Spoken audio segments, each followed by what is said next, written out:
আজকে গরুর মাংসের বিরিয়ানি করে দেখাবো আপনাদের। এতটাই মজা হয়েছে যে রান্না করেছি সাথে সাথেই কিন্তু ফিনিশ হয়ে গিয়েছে। বাসার সবাই খুবই বেশি পছন্দ করেছে। আমি প্রথমে কড়াইতে দিয়ে দিচ্ছি মাংসগুলো কেটে ধুয়ে পরিষ্কার করে আমি রেখে দিয়েছিলাম আগে থেকেই।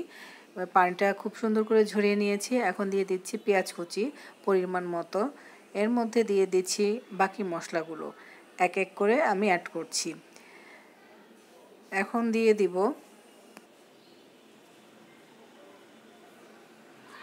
এখানে আমি কাঁচামরিচ বাটা নিয়েছি 2 চা চামচ পরিমাণ, রসুন বাটা এখানে দিয়ে দিচ্ছি আমি 2 চা চামচ পরিমাণ, ভর্তি 2 চা চামচ পরিমাণ দিয়েছি। আর আদা বাটা দিয়ে দিচ্ছি এখানে 3 চা চামচ পরিমাণ। বিরিয়ানি রান্না করার সময় আদা বাটাটা বেশি দিতে হয়। আর দিয়ে দিচ্ছি এখানে ধনিয়া গুঁড়া 1 চা চামচ পরিমাণ, টালা জিরা গুঁড়া 1 চা চামচ পরিমাণ, আর 2টা তেজপাতা এখান থেকে মাঝখান থেকে আমি ছিঁড়ে দিয়ে দিচ্ছি। এখন অ্যাড করছি গরম মশলা, এলাচ দারচিনি দিয়ে দিলাম কয়েক টুকরো, আর পেঁয়াজ বেরেস্তাও দিয়ে দিচ্ছি এখানে আমি 1 কাপ পরিমাণ। বেরেস্তাটা দেওয়ার ফলে ঘ্রাণটা খুব সুন্দর আসে, সেই জন্য বেরেস্তাটা দিতে চেষ্টা করবেন সব সময়। আর এখানে আমি দিয়ে দিচ্ছি বিরিয়ানির মশলা, প্যাকেটের হাফ প্যাকেট আমি দিয়ে দিচ্ছি। আর পরিমাণ মতো লবণ অ্যাড করছি।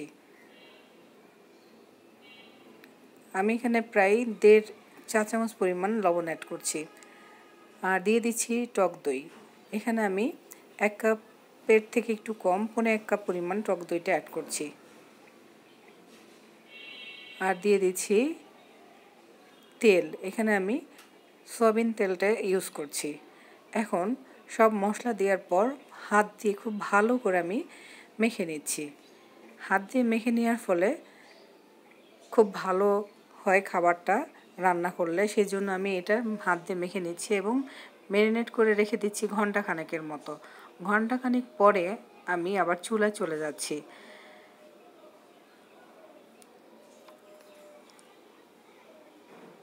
এখন চুলায় চলে গেলাম, রান্না বসিয়ে দিলাম।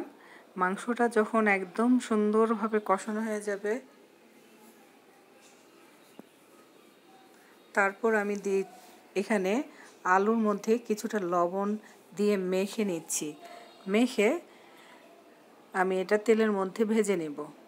আলুটা একদম সুন্দর করে ভেজে নিতে হবে, একদম গোল্ডেন ব্রাউন কালার করে ভেজে নেব আমি। অল্প আছে প্রায় মিডিয়াম হিটে রেখে আমি আলুগুলো ভেজে নিচ্ছি।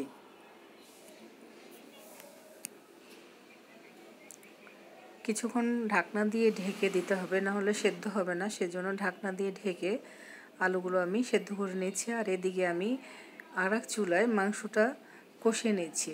কিছুটা পানিও ছেড়েছে মাংস থেকে। এখন একদম পুরোপুরি শুকিয়ে যাওয়া পর্যন্ত আমি নেড়েচেড়ে এভাবে কষিয়ে নেব। আর ঢাকনা দিয়ে অবশ্যই ঢেকে আমাকে রান্না করতে হবে, না হলে তো সেদ্ধ হবে না, সেজন্য। আর এদিকে চুলায় আমি এই যে আলুটা দিয়েছিলাম সে আলুটা ভেজে নিচ্ছি। এপিট ওপিট করে সুন্দর করে নেড়েচেড়ে ভেজে নিতে হবে, যাতে একদম সব জায়গায় গোল্ডেন ব্রাউন কালারটা আসে, সেটা খেয়াল করতে হবে।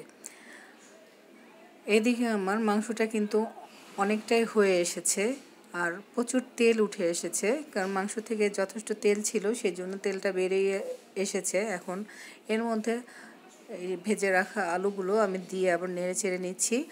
আর এখানে দিয়ে দিচ্ছি আমি 2 চা চামচ পরিমাণ চিনিটা দিয়ে আমি মাংসের মধ্যে খুব ভালো করে নেড়ে চেড়ে মিশিয়ে নিচ্ছি। এখন অন্য একটা পাতিলে আমি পরিমাণ মতো তেল অ্যাড করছি।